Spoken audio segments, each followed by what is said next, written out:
शाही हुक्का। हाफिज नूरानी शेख चिल्ली के पुराने दोस्त थे। नारनौल में उनका कारोबार था। बीवी थी नहीं। बड़ी हवेली में बेटे और बहू के साथ रहते थे।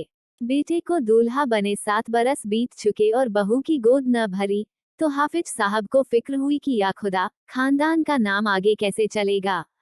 उन्होंने एक खत शेख चिल्ली को लिखकर राय मांगी। शेख चिल्ली कुरुक्षेत्र के किसी पीर के मुरीद थे। कोसों दूर होने के बावजूद थोड़े थोड़े अरसे बाद वहां जाते आते रहते थे। बस एक दिन हाफिज नूरानी को बेटे बहू के साथ ले गए पीर साहिब के पास। पीर भी काफी पहुंचे हुए थे। उन्होंने बहू को कुछ पढ़कर पानी पिलाया और एक तावीज उसके बाजू पर बांधकर बोले, परवरदिगार ने चाहा तो इस बरस आरजू पूरी हो जाएगी। पीर साहब की दुआ का असर हुआ। एक बरस बीतते बीतते बहू के पांव भारी हो गए। वक्त आने पर चांद से बेटे ने जन्म लिया। हाफिज साहब का आंगन खुशियों से भर उठा। हाफिज नूरानी की खुशियों का ठिकाना न था। तुरंत जश्न का इंतजाम होने लगा। उसमें शेख चिल्ली को खातौर से बुलाया गया। शेख चिल्ली को दावतनामा मिला तो बड़े खुश हुए। बेगम से बोले, तुरंत चलने की तैयारियां करो। तैयारियां क्या खाक करूं, बेगम तुनक कर बोली, न ढंग के कपड़े हैं, न तन पर एक गहना। तुम्हारे पास तो फटी पुरानी जूतियां भी हैं, मेरे पास तो वह भी नहीं। अगर ऐसे हाल में वहां गए तो जग हंसाई होगी। शेख चिल्ली खामोश हो गए। बेगम की एक एक बात सच थी। हाफिज नूरानी नारनौल के बड़े रईस थे। उनका जश्न भी छोटा मोटा न होगा। बड़े बड़े अमीर उमरा भी आएंगे। चूंकि यह दिन शेख चिल्ली की वजह से देखना नसीब हुआ है, इसलिए हाफिज साहब उनको सभी से मिलाएंगे भी। ऐसी सूरत में वहां फतेहाल पहुंचना मुनासिब होगा। शेख चिल्ली को खुदा पर गुस्सा आने लगा कि आखिर क्या सोचकर उसने उन्हें इस हालत में छोड़ रखा है, मगर वक्त गुस्से का नहीं, कुछ तरकीब भिड़ाने का था। नवाब साहब का धोबी शेख चिल्ली को बहुत मानता था। कुछ ही दिन पहले शेख चिल्ली ने उसे नवाब के गुस्से से निजात दिलाई थी। बस जा धमके उसके पास। बोले, एक काम के लिए आया हूँ, मना मत करना। धोबी ने शेख चिल्ली के मांगने पर जान तक देने की बात कही, तो शेख चिल्ली ने सारी उलझन उसे बताकर अपने और बेगम के लिए कुछ कपड़े मांगे।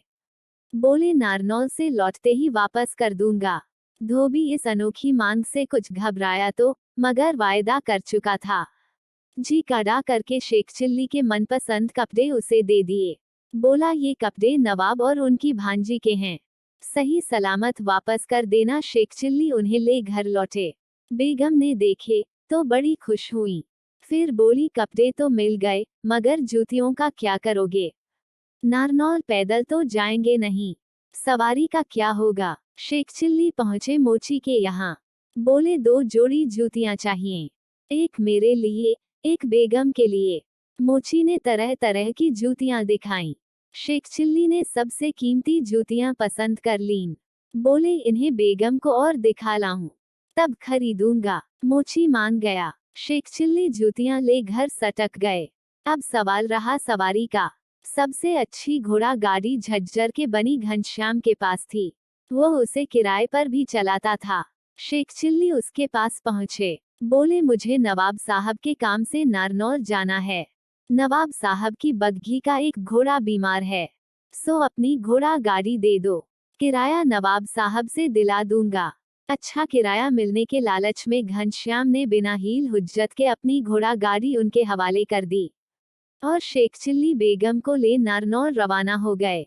नारनौल उस वक्त रियासत झज्जर ही का एक कस्बा था। शाही ठाठ बात से शेख चिल्ली माए बेगम वहां पहुंचे तो हलचल मच गई। वे जश्न से एक दिन पहले पहुंचे थे, इसलिए पहले मेहमान थे।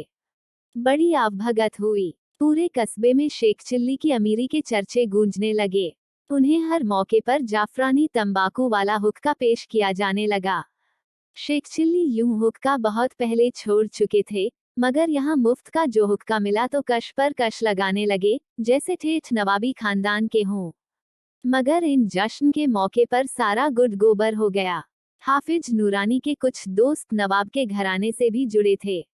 शेख चिल्ली को सबसे मिलवाया गया तो नवाब साहब के जो कपड़े वो पहने हुए थे, पहचान लिए गए। उस समय तो किसी ने कुछ न कुछ कहा, मगर बाद में जो फुसफुसाहटें फैली, तो शेख चिल्ली को भनक लग गई। बस हुक्का पकड़े पकड़े भागे जनान खाने की ओर।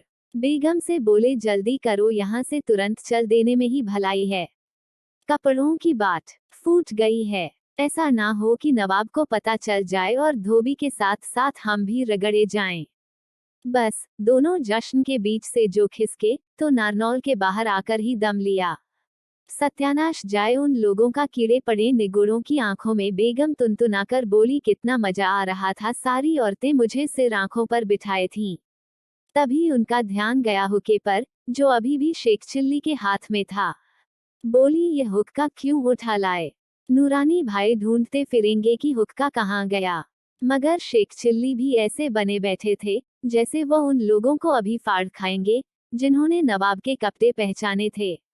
बेगम की बात उनके कानों में पहुंची ही नहीं। काश मेरे बस में होता कि जिसको चाहूं फांसी पर चढ़ा दूं। कम भक्तों से कोई पूछे कि नवाब के कपड़ों पर क्या उसका नाम लिखा है, कि गुनगुनाने लगे, कपड़े तो नवाब के से लगते हैं। मैं अल्लाह ताला का इतना नेक बंदा, दिलो जान से उसकी इबादत करने वाला, पांचों वक्त नमाज अदा करने वाला, पीरों और फकीरों की कदमबोसी से पेट भरने वाला, फिर भी पता नहीं मेरी इतनी बेइज्जती उसे कैसे गवारा होती है। अता क्यों नहीं फरमा देता मुझे कोई ऐसी गबी ताकत की जिसकी ओर टेढ़ी नजर से देखूं, वह खाक हो जाए। अल्लाह, अगर ऐसी गबी ताकत मुझे मिल जाए तो फिर मैं इन सबकों देख लूंगा। सबसे पहले हाफिज नूरानी के जश्न में वापस जाऊंगा। उन सारे बेहुदा लोगों को ऐसी टेढ़ी नजर से देखूंगा कि सर से पांव तक शोला बन जाएंगे। कम भक्त इधर उधर भागेंगे, शोर मच जाएगा। पानी डालो, रेत डालो, लपटों में घिरे हुए वहशी पंडाल में इधर उधर भागेंगे। दूसरे लोग उनसे बचने के लिए भागेंगे। पंडाल में आग लग जाएगी। ना पंडाल तो बेचारे हाफिज नूरानी का है, उसमें आग क्यों लगेगी? मगर वे भागते दौड़ते हुए आकर मुझसे लिपट गए तो? अरे कैसे लिपट जाएंगे? मैं उन्हें टेढ़ी नजरों से देखूंगा ही छत पर चढ़कर। अगर वे जनान खाने में जा घुसे तो वहां भी बुरी तरह भगदड़ मच जाएगी। सारी औरतें भाग भाग कर कमरों में जा छिपेंगी, अंदर से सांकल चढ़ा लेंगी। मगर बेगम कैसे भागेंगी? वो तो बिना किसी की मदद के उठ भी नहीं सकेंगी। या परवरदिगार खैर करना, वरना बेगम को कबाब बनने में देर नहीं लगेगी। 2-4 बाल्टी पानी तो उनके कोहकाफ जैसे बदन पर 10-5 बूंद जैसा साबित होगा। मगर 30-40 बाल्टियां पानी लाएगा कौन? लोग तो जश्न में मशगूल होंगे। उन्हें हादसे की खबर देने के लिए मुझे ही चिल्लाना होगा। आग लग गई, हाय बेगम आग में घिर गई, दौड़ो। और तभी बेगम की धौल उनके सिर पर पड़ी, जैसे धरती पर गिरने से जागे शेख चिल्ली। देखा हुक्का उन दोनों के बीच गिर पड़ा है।